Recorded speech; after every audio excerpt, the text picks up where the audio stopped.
Il y a pas longtemps, je sais pas pourquoi, mais sorti de nulle part, je me suis souvenu de Parappa the Rapper. Hi! Si certaines licences PlayStation sont simplement tombées dans l'oubli, d'autres nous ont quittés pour éviter une controverse alors que plusieurs sont disparus pour des raisons financières. Si vous connaissez pas Parappa the Rapper, l'histoire du jeu est simple, on contrôle un chien amoureux d'une fleur et pour l'impressionner, on décide d'apprendre le rap grâce à un oignon géant maître de karaté. J'ai dit simple, pas logique. Parappa, c'est la licence qui a inventé le jeu vidéo de rythme en 1996 et c'est un peu comme Dance Dance, mais avec des visuels qui ressemblent aux vidéos quand tu réussis un abat au bowling. Mis à part un remaster en 2017, la dernière apparition de Parappa date de 2012 dans le clone de Smash Bros. Sony, qui inclut d'ailleurs beaucoup de personnages disparus qu'on va voir dans la vidéo. Une des séries PlayStation qui compte le plus de jeux, c'est surprenamment Ape Escape avec 13. On oublie facilement qu'au début, c'était une des mascottes principales de Sony. Bon, j'imagine que plusieurs enfants japonais l'ont jamais oublié. Nani? Mais le premier jeu Ape Escape sorti en 1999 est non seulement génial, il y a aussi l'honneur d'être le premier jeu de l'histoire à nécessiter la légendaire manette DualShock. C'est un jeu de plateforme assez original où on doit attraper des singes qui se sont évadés. Ça ajoute un peu de dynamisme à la formule habituelle comme les étoiles de Mario, les casse-têtes de Benjo, et oui, par dynamisme, je veux dire de la cruauté animale. À son apogée, 3 jeux de la franchise sont sortis en 2005, mais l'échec commercial d'Ape Escape 3, malgré des critiques favorables, a mené à une lente mort avec des spin-offs douteux. Mourir avec un jeu de PS Move, c'est l'équivalent d'avoir comme dernière parole. Qu'est-ce que tu vas faire? Me poignarder?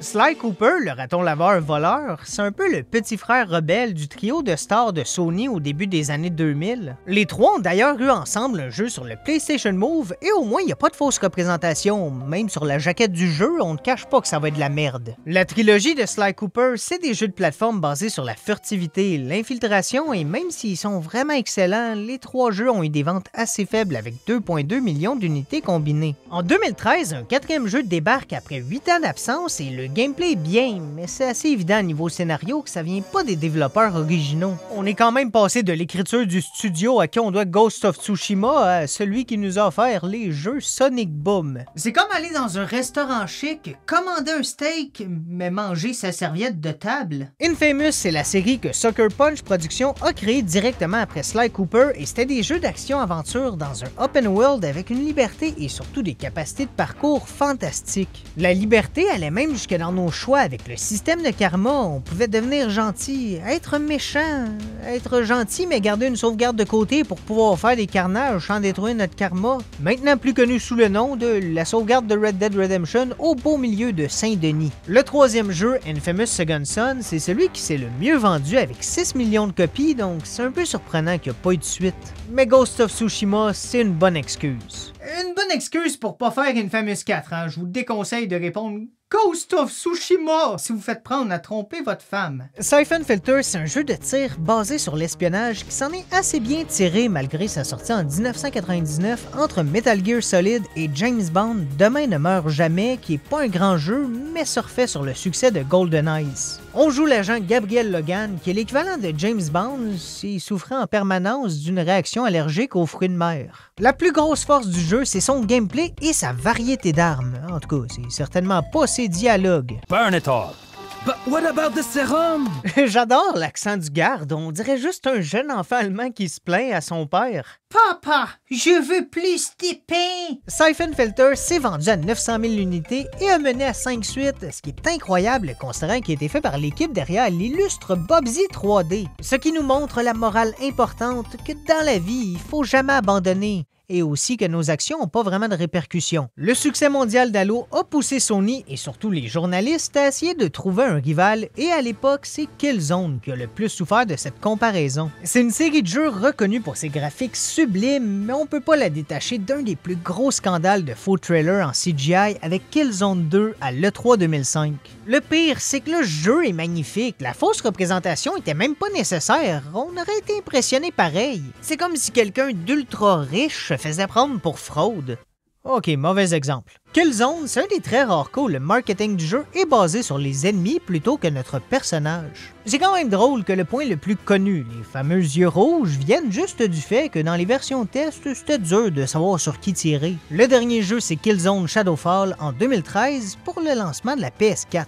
Ça a été le premier jeu sur la console à franchir le cap du million de ventes avant de s'arrêter à un respectable 2,1 millions. Les critiques sont mitigées, mais moi mon gros problème, c'est qu'on s'éloigne de plus en plus du rythme des deux premiers. Le nom Killzone fait référence à toujours être au milieu de l'action.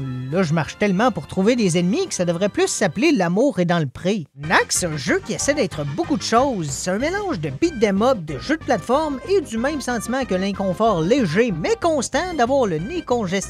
C'est pas grave, mais j'ai hâte que ce soit fini. Le pire, c'est que c'est correct comme jeu, c'est pas horrible, mais ça a tellement eu trop de visibilité pour la seule et unique raison que le jeu a été vendu en bundle avec la PS4 à son lancement. Knack a quand même 320 000 unités vendues en pack avec la console les 2 premiers jours au Japon seulement. Le deuxième jeu, qui a un mode coop très fun en passant, a vendu au Japon en une semaine 2106 unités. Ça va mal quand tu ajoutes le 6 à la fin et que c'est pas ironique. Fat Princess, c'est un des regards sur le mode capture de drapeau le plus original que j'ai vu. On doit kidnapper la princesse adverse qui, avec l'aide de gâteaux, devient meilleure en défensive. Je peux comprendre pourquoi il y a eu une controverse à l'époque, mais sans vouloir faire de jeu de mots, c'est vraiment juste de l'humour léger. J'adore à quel point le jeu se prend pas au sérieux, mais vu le climat social de notre époque et la tendance à s'offusquer facilement, les chances qu'on revoie Fat Princess sont minces. Il y a eu 2 autres jeux en 2015, mais c'est hyper différent avec un dungeon crawler et un puzzle game sur Vita et mobile.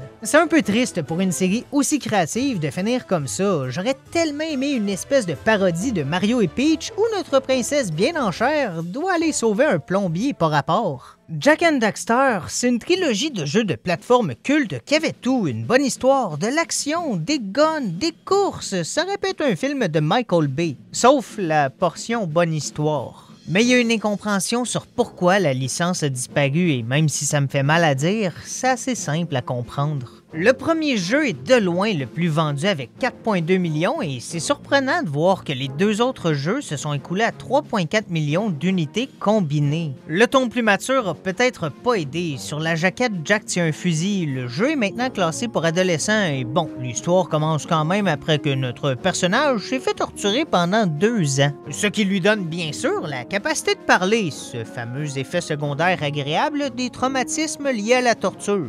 Le 3e jeu est une excellente fin et c'est exactement pour ça que la série s'est pas arrêtée là. Si un jeu de course avait bien fonctionné pour Crash, pourquoi pas pour Jak and Daxter? Parce que l'équipe marketing a même pas essayé de réussir. Le jeu est excellent, mais ils ont littéralement enlevé le mot racing du nom en Europe. Jak and Daxter X, ça veut rien dire! C'est quoi X? J'imagine que c'est pour extrême, mais est-ce que je veux prendre le risque que finalement c'est xylophone? Oui, sur la jaquette, ils sont dans une voiture, mais la conduite de voiture était déjà un élément central des jeux. C'est pas comme si je vois Mario dans un kart. Ah, c'est de la course! Je pensais que j'achetais Mario Galaxy 3. Au moins, j'aime savoir qu'il y a minimum une personne qui a vu Elon Musk appeler Twitter X et s'est dit « J'aime ça ». Les 2 derniers jeux n'ont pas été développés par Naughty Dog qui était déjà passé à temps plein sur Uncharted, mais Daxter sur PSP s'en est bien tiré en battant même les ventes de Jak 2 et 3. Et Jak de Last Frontier, il existe! Spyro, c'est un cas assez particulier parce que même si la trilogie initiale exclusive à la PlayStation est légendaire, la licence n'a jamais été officiellement la propriété de Sony. Après les 3 jeux développés par le studio Insomniac, l'accord avec Universal Interactive, qui détenait les droits, a pris fin et Spyro est un peu tombé dans une crise d'adolescence. La trilogie sur Game Boy Advance était assez bien réussie, mais pour le reste, Spyro a perdu son côté révolutionnaire d'être un des premiers jeux de plateforme en 3D bien fait.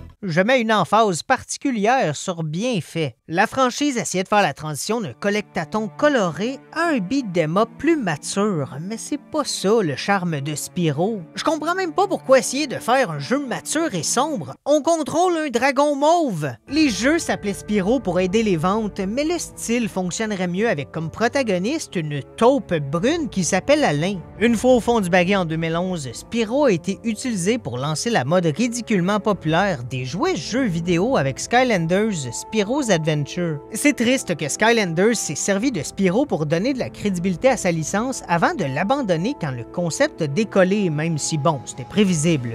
Il n'est même pas au centre de l'image du jeu qui porte son nom. Je me demande vraiment pourquoi au début des années 2000, Sony n'a pas acheté l'exclusivité d'une de ses premières grosses mascottes. La place de Spyro, c'est sur PlayStation.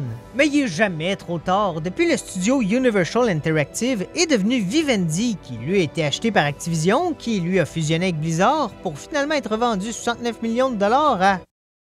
Oh, tabarnak!